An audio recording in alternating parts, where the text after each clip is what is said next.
예, 마켓 시그널 이어가 보도록 하겠습니다. 시장의 포인트들도 잡아보고 제가 궁금한 것도 좀 여쭤보도록 하겠습니다. 한국투자증권 법인금융센터의 장용혁 팀장과 함께합니다. 어서 오십시오. 네, 안녕하세요. 제가 궁금한 것부터 한번 여쭤보겠습니다. 자본이득세율 때문에 미국 증시가 한번 흔들렸지 않습니까? 네. 그리고 이후에도 뭐 계속 시장에서 예의주시한다라는 얘기가 나왔는데 저는 이 얘기 듣고 첫 번째로는 이게 실제로 시장에 얼마나 영향 주나 잘 감이 안 오더라고요. 예. 그게 첫 번째고 이건 감이 잘 안 오는데 이거 올리고 나서 얘기가 회자되고 기업들 실적 잘 나오고 경기 회복되면 이제 법인세 상향한다고 당연히 이제 수순일 텐데 그러면 이건 진짜 큰 타격 아닌가? 예전에 방송에서 그러니까 예전 예 박사님하고 방송할 때 이 얘기를 한번 다룬 적이 있었어요. 나오긴 할 것 같아요. 네. 분명히 이 움직임이 나오긴 할 것 같습니다. 왜냐하면은 코로나 위기를 극복하면서 돈을 금융위기 때보다 더 많은 규모를 굉장히 빠른 속도로 시장에다 풀었잖아요. 네. 그래서 재정이 어떻게 보면은 많이 취약해졌을 겁니다. 뭐 당연하겠죠. 근데 미국뿐만이 아니에요. 우리나라도 마찬가지고 우리나라도 사실 지금 정부의 곳간이 비었다라는 얘기가 꽤 많이 나오거든요. 네. 코로나 극복하면서 돈을 너무 많이 써서 그래요. 그러다 보니까 이제 구멍 난 걸 메꾸려 그러면은 증세가 불가피하거든요. 네. 그래서 뭐 자본이득세율 얘기하셨으니까 이거 영어로 얘기하면 캐피탈 게인이더라고요. 그러면은 그걸 그대로 해석하니까 캐피탈, 자본, 게인, 이득, 그럼 자본이득세 이렇게 그냥 해석한 거거든요. 네. 이거 쉽게 얘기하면 우리 양도소득세예요. 우리 대한민국도 보면은 작년 말에 한번 생각해 보시죠. 작년 말에 곧 죽어도 3억 원으로 내리겠다고 하는 거를 저희도 방송에서 되나 보자 안 될 것 같은데 뭐 이 얘기를 계속 했었거든요. 결국 못했죠. 네. 왜 못했어요? 반발이 너무 커서 못한 거예요. 이거 하고 나면은 뭐 동학개미 운동 일어난 지 얼마 안 됐는데 개미 죽이자는 거냐 뭐 여론이 너무 안 좋았었죠. 네. 그러면서 이제 슬쩍 내려놨습니다. 뭐 당장은 못하지만 나중엔 진짜 할 거야. 이 얘기였거든요. 근데 시장에서는 어떻게 해석했어요? 야, 니네 3억 원으로도 못 내리면서 나중엔 어떻게 하겠다는 거야? 나중에도 연기되겠지. 그냥 이렇게 생각하고 우리는 그냥 넘어가 버렸거든요. 그러다 보니까 이게 우리 입장에서 우리 작년 얘기랑 딱 비교해 보시면 딱 맞아 들어가요. 그때 우리 왜 그렇게 반대했어요? 주식 가지고 우리 이익 내고 나면 사실 일반 주주들은 세금이 없잖아요. 네. 근데 이게 돈 많으신 분들 뭐 예전에 뭐 100억 이상 갖고 있는데 단일 종목으로 100억 이상 갖고 있는데 뭐 부자냐 아니냐? 아, 부자지. 네. 50억? 아, 부자지. 뭐 25억? 아, 부자지. 나하고 전혀 상관없는 부자들. 네. 10억 원? 이것도 부자지. 나는 한 종목에 10억 들고 있을 것만큼 나는 부자가 아니거든. 뭐 세금 물리세요. 이게 우리 마음이었단 말이에요. 네. 근데 이게 3억 원으로 딱 내린다 그러면 이게 약간 피부에 이제 와 닿아요. 내 얘기가 될 수도 있는. 그쵸. 예, 물론 내 얘기가 됐으면 좋긴 하겠지만 그러면 설날 때 뭐 세배하면서 아버지 삼성전자 몇 주 있어요? 이렇게 물어봐야 되거든요. 맞아요. 그때 가족 합산한다고 해서. 그래서 이런 부분들이 우리 시장에서 왜 그렇게 회자가 됐는지 생각해 보시면 돼요. 결국 뭐예요? 안 나가던 비용이 나가니까 걱정한 거였거든요. 예. 그래서 이 미국도 마찬가지입니다. 100만 달러 이상 캐피탈 게인을 내는 사람들 뭐 한 20% 정도밖에 안 된대요. 그러면 이 사람들한테 지금 현재 자본이득세율 20%를 뭐 39.6%로 만든다? 아우 이거 뭐 20%한테 때려봐야 뭐 얼마나 영향이 되겠어? 라고 생각할 수 있지만 그 20%가 이걸 회피하기 위해서 뭐 매입을 덜 한다든지 일부 뭐 실현을 한다든지 이런 식의 움직임이 올해 나온다라고 한다면 사실 좀 부담이 될 수밖에 없죠. 그래서 이게 오르는 것도 좀 정도껏 스텝 바이 스텝으로 가야지 한 방에 따블로 가버리는 거는 당연히 뭐 의회에 뭐 부딪힐 수밖에 없습니다. 그러다 보니까 지난 목요일 날 미증시가 캐피탈 게인 요거 가지고 많이 빠졌었죠. 네. 한 1% 정도 빠졌죠. 그리고 나서 금요일 날 빠진 것보다 더 많이 올랐거든요. 그리고 어제 미증시 뭐 나스닥에서 보게 되면은 대형 빅테크들 실적 기대 이번 주에 어제 이제 테슬라 나왔고 네. 이제 뭐 애플, 아마존, 마이크로소프트 이렇게 쭉 나올 거거든요. 그래서 이 빅테크의 실적 기대감들이 굉장히 높은 상황이에요. 좀 이따 제가 또 차트 하나 보여드리겠습니다만 제반 여건들도 굉장히 좋은 상황입니다. 예. 그래서 이 자본이득세 얘기가 뭐 종종 나올 거예요. 종종 나올 건데 20에서 39.6 뭐 다이렉트 더블 이거는 가능성이 좀 없다라고 보시는 게 맞을 것 같고요. 이 법인세 같은 경우에도 뭐 분명히 따라올 거예요. 지금 현행 21%인데 28% 얘기하고 있거든요. 그래서 뭐 아마 이런 부분들도 기업들 입장에서 봤을 때는 어차피 비용이 증가잖아요.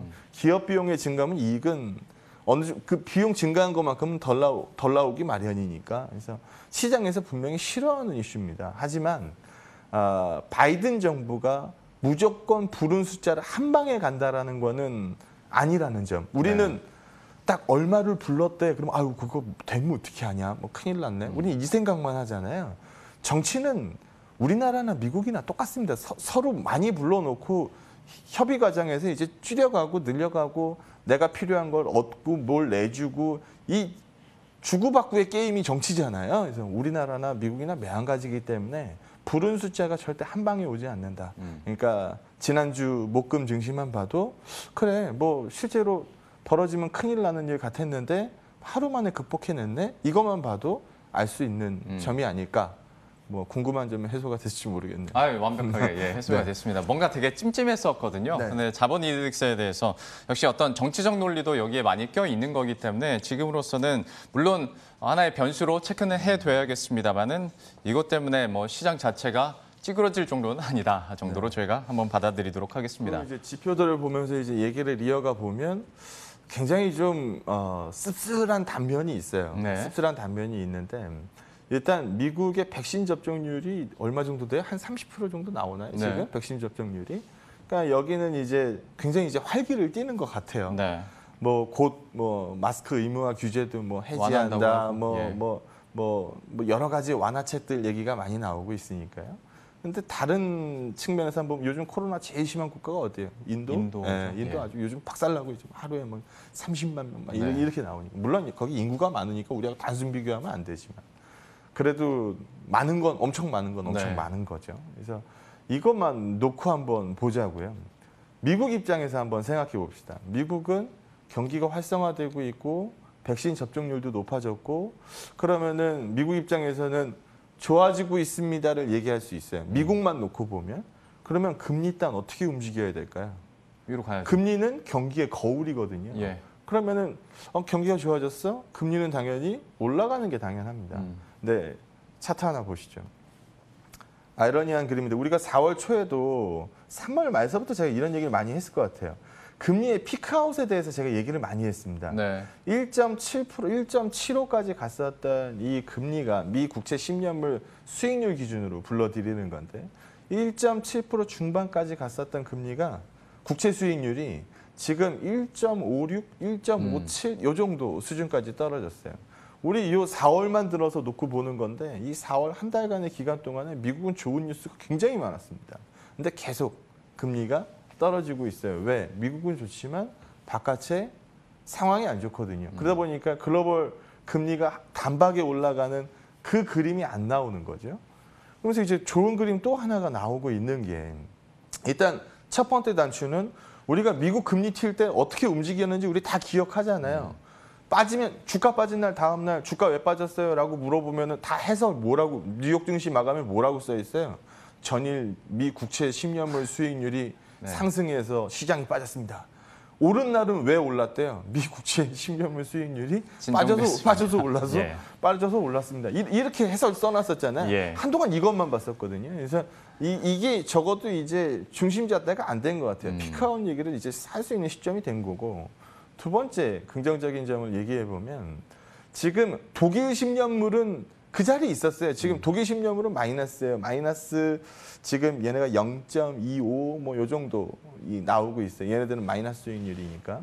그리고 이제 미 국채 10년물이 막 지 혼자 막 치고 올라갈 때는 스프레드가 어떻게 됐겠어요? 벌어지겠죠. 스프레드가 막 벌어졌겠죠. 예. 그러다 보니까 스프레드가 막 벌어지는 시점에서는 달러가 강세로 갔을까요? 약세로 갔을까요? 예, 그림에 나와 있네요. 달러가 강세로 가네요. 달러가 강세로 가면 신흥통화는 강세로 가요, 약세로 가요? 반대로 움직이죠. 당연히 약세로 가죠. 그러면 우리 원달러 튈 때랑 비교해 보시면 돼요. 원달러 튈 때 외국인들이 주식 사요, 팔아요? 팔더라고요. 네. 그러다 보면 시장이 당연히 빠지죠. 그래서 이 그림이 굉장히 불리한 그림인데 요즘 미 국채 10년물 금리가 안정세로 들어가면서 적어도 피크아웃 분위기를 보여주면서 지금 달러 인덱스가 90 정도까지 내려왔습니다. 이거 얘네 한참 잘 나갈 때 94, 95 쳐다보던 애들이거든요. 그래서 이제 달러에 대한 부담도 상당 부분 줄여내기 시작했다. 그러면 왜 시장이 안 된다고 얘기하느냐. 우리 지난주에도 강세론 얘기하고 나갔는데 네. 지난주 그 수요일 날 한번 꿍 빠지고 나니까 아이고 마음이 그냥 뭐 덜컹했었는데 정말 빠질 놈 같았으면 목요일 금요일 날 못 올라오거든요.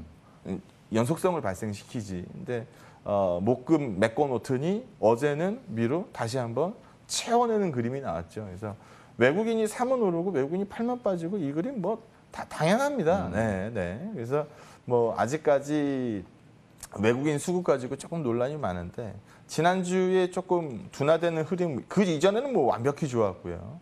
어제 3천억 후반대쯤 들어왔죠. 네. 외국인 수급. 그래서 긍정적인 그림을 계속 이어가고 있기 때문에 원달러 환율 뭐 1110원 초반 레벨에서 움직이고 있는 상황이고 그래서 시장 부분에 대해서는 큰 우려를 얘기할 시점 아니다. 여전히 3,200 이상에서 충분히 매매할 수 있는 시장이다라고 판단합니다. 참 최근에 뉴스로 느껴지는 막연한 불안감들을 숫자로 다시 한번 안심을 시켜줬고 시장에 대해서 확신을 갖는 시간을 마련했는데요. 그렇다면 이제 또 보고 계시는 우리 시장에서의 주요 포인트들 또 하나하나 좀 짚어주시겠어요? 결국은 제가 뭐 금리 떠들고 뭐 달러 떠들고 해봐야 나중에 그래서 네 뭐가 좋은데 이게 궁금하신 거잖아요. 네, 그래서 그 부분에 대한 얘기를 이어가야 되는데 여기 한번 보시죠. 제가 가끔 이 그림을 보여드려요. 이게 대한민국 시가총액 이 탑20 이 그림이거든요. 예. 여기서 모르는 회사가 있으면은 주식하시는데 문제가 있는 거예요. 네. 나 이 회사들 중에 나 모르는 회사 있다. 그러면은 뭔가 문제가 심각한 겁니다. 네. 네. 대부분 모르는 회사가 없어요. 다 아는 회사예요. 다 아는 회사인데 뭐 누가 1등이고 뭐 우리나라 시가총액 13위는 누굴까요? 뭐 이걸 물어보는 게 아니에요. 네. 보는 건 요걸 보자는 거예요. 지금 대한민국 삼성전자 우리 대한민국 넘버원 시총의 삼성전자가 시총 비율이 코스피로 따지면 21.59%입니다. 근데 우선주까지 합쳐서 봐야 되니까 우선주까지 합쳐서 보면 2.7 더해야 되죠. 그러면은 뭐 대략적인 계산만 해보자고요. 네. 하이닉스 값까지 한번 더해볼까요? 4.21%. 요거 빼고 나면 그 밑은 몇 개 안 돼요. 네. 2%, 1% 막. 뭐 시가총액 20위 SK 같은 경우에도 이 거래소 시총 비중이 1%가 안 나오니까요. 그래서 거의 상단에서 다 잡고 있다는 얘기거든요. 그러면 삼성전자, 우선주, 하이닉스 이 반도체 대명사만 딱 더해보면 한 30 나와요. 네. 그냥 러프하게 계산하자고요. 30 나와요. 그러면 시장이 삼성전자, 하이닉스가 뭐 계산하기 쉽게 10% 올라가고 네. 나머지 종목들이 나머지 끝단 종목까지 다 보합 찍었다. 그러면 이론적으로 시장 몇 프로 올라요? 3% 올라가요. 예. 네. 그만큼 얘네의 이 시장 지수 장악력이 엄청 큰 거예요. 근데 요즘 가만 한번 보시면 요즘 삼성전자, 하이닉스가 잘 올랐어요? 중소형주가 잘 올랐어요? 중소형주가 잘 올랐죠. 네. 그래서 얘네들이 지금 눌려 있는 구간입니다. 이 눌려있는 구간에서 뭔가 퍼포먼스가 나오기 시작해야 우리가 얘기하는 3,300, 3,400이 나온다는 얘기거든요. 예. 그래서 이 그림에 대해서 얘기를 한번 해볼 거예요. 이 페이지 한번 보시면 먼저 이거서부터 한번 보죠. 시간이 될런지 모르겠는데 네. 반도체는 수요 위주의 산업일까요? 공급자 위주의 산업일까요?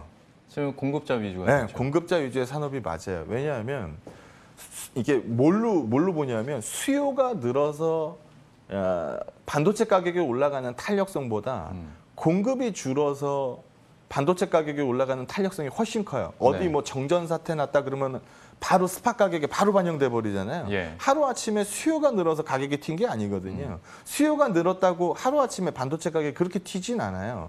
이게 왜 그렇게 움직이냐 하면 만드는 메이커가 제한돼 있기 때문에 그렇습니다. 그러니까 메모리 반도체 삼성전자 하이닉스가 70% 갖고 있어요. 얘네 쪽에서 뭔가 문제 생겼다? 그럼 스팟 가격은 바로 뛰어 올라가거든요. 그만큼 공급자의 위주로 돌아가는 시장이에요. 예. 근데 요 그림 하나 보시면 까만색 선은 고정 거래가고 파란색 선은 스팟이에요. 시장에서 우리가 용산가 아저씨 뭐 511M 얼마예요? 막 물어보는 예. 그 가격이에요. 그럼 여기 한번 보시면 대량으로 거래하는 고정 거래가는 그대로 있고 아직 그대로 있고 뭐 한번 조금 올랐으니까 스팟가는 예전에 비해서 많이 뛰어 올랐고 그러면 퀘스천 어떻게 될까요? 고정 거래가가. 같이 따라 올라가겠죠. 네, 당연히 올라가야죠. 그게 지금 그 움직임이 반영이 되기 시작하면 여기 한번 보시죠. 삼성전자가 용산에다가 갖다 파는 디램이 많을까요? 아니면 그냥 메이커한테 갖다 파는 디램이 많을까요? 당연히 후자가 맞겠죠. 네, 고정거래가에 기대고 있는 부분이 훨씬 큽니다. 예. 그럼 고정거래가가 올라가겠죠. 그러면 매출가가 당연히 올라가겠죠. 그럼 과거 흐름에서도 볼 수 있잖아요. 궤적이 같거든요. 네. 그러면 어떻게 될까요? 를 질문해 보는 게 이상한 거죠. 하이닉스도 마찬가지. 하이닉스, 삼성전자는 반도체 말고도 뭐 모바일도 있고 가전도 있고 뭐 많이 있잖아요. 하이닉스는 거의 똑같네요. 온리 반도체, 네. 온리 반도체, 온리 메모리. 지금은 뭐 이제 바꾸려고 시도를 많이 하고 있습니다만 얘네는 정확히 맞아 떨어지죠. 삼성전자는 시차가 좀 벌어지기도 하는데 그러면 고정거래가 상승을 예상하고 있는 시점에서 주가는 어디로 보는 게 맞을까요? 상승으로 보는 게 맞을 거라는 겁니다. 그래서 지금 눌려 있다 그래서 버릴 종목들이 아니다라는 부분이고 예. 마지막 하나 더 보여드리면 삼성전자가 지금 월드테크 인덱스에서 이제 상대 강도를 보는 거예요. 네, 상대 강도를 봤더니 뭐 되게 눌려 있더라. 헐값에 거래되더라. 근데 간밤에 뭐 어제 오후 늦게서부터 이제 나오기 시작했던 소식인데 NXP 인수 얘기가 이제 슬슬 돌더라고요. 네. 이거 옛날에 퀄컴이 만지작 거리고 있었던 옛날에 50조였는데 지금 더 비싸게 한 70조 하겠죠. 얘기하더라고요. 예. 이건 삼성이 NXP 인수하면 어떻게 될까요? 뭐 차량용 반도체 넘버원이잖아요. 예. 지금 계속 뭐 쇼티지 얘기 나오고 있는 굉장히 유망한 시장이거든요. 삼성이 차량용 반도체까지 접수한다? 이거는 우리가 상상할 수 없는 파급력입니다. 그 얘기가 실제가 됐든 안 됐든 우리 입장에서 삼성전자를 바라보는 시각은 당연히 긍정적인 게 맞지 않느냐라는 부분이고 더 해도 돼요? 뒤에 남은 거? 그럼요. 시간상 안 되지 않을까요? 아닙니다. 네, 시간 안 되는 것 같으면 네. 제가 자르겠습니다. 네, 그래요? 그러면 요거 한번 넘어가 보죠.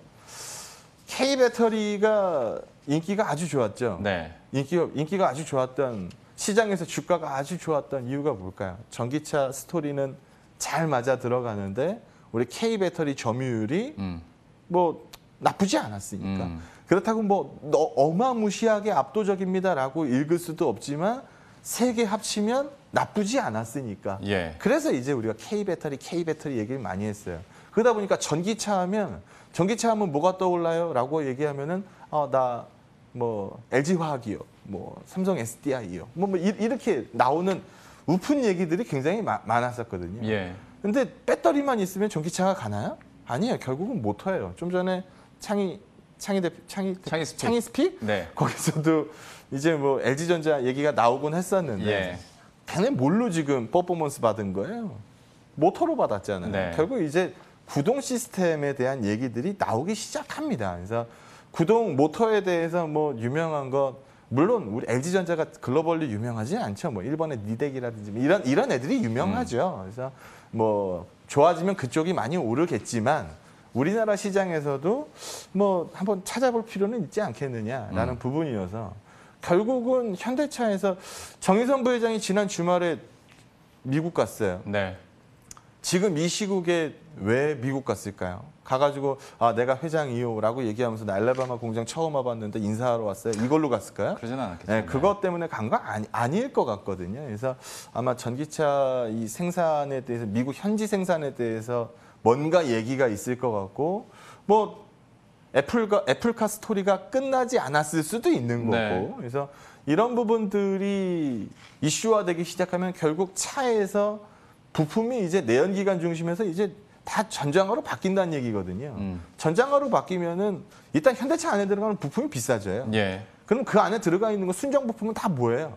거의 모비스예요. 그래서 모비스 얘기가 안 나올 수 없고 또 모터도 뭐 마찬가지 얘기라고 볼 수 있고요. 예. 너무나 일반적인 얘기니까 다음 종목은 원래 모터를 하는 중소형주가 있어요. 그래서 이제 슬슬 속도를 내셔야 될 그쵸, 것 같습니다. 원래 모터를 하는 중소형주가 있으니까 이런 것들을 한번 찾아보자는 거죠. 이 중소형주가 요즘 하도 속도가 좋으니까 아이디어를 내보자라는 거예요. 그래서 S&T 모티브가 거기에 좀 이제 해당이 되는 종목이거든요. 그래서 예. 시장에서 움직이는 거 한번 검토해 보시고 한번 한번 움직여 보셔도 괜찮을 것 같습니다. K배터리와 관련해서 구동 시스템을 다시 한번 환기시켜줬고 관련해서 현대모비스와 S&T 모티브까지 살펴봤습니다. 중요한 광고 시간이 2분 뒤로 밀렸습니다. 그래서 아이고요. 여기서 끝내야 될 것 네. 같고 3,300은 그대로 유지하시는 거죠? 그 이상 갈 수 있는 시장이라고 보고 있고요. 예. 강세론 유지하겠습니다. 알겠습니다. 오늘 한국투자증권 법인금융센터 장용혁 팀장과 함께했습니다. 오늘 말씀 고맙습니다. 네, 고맙습니다.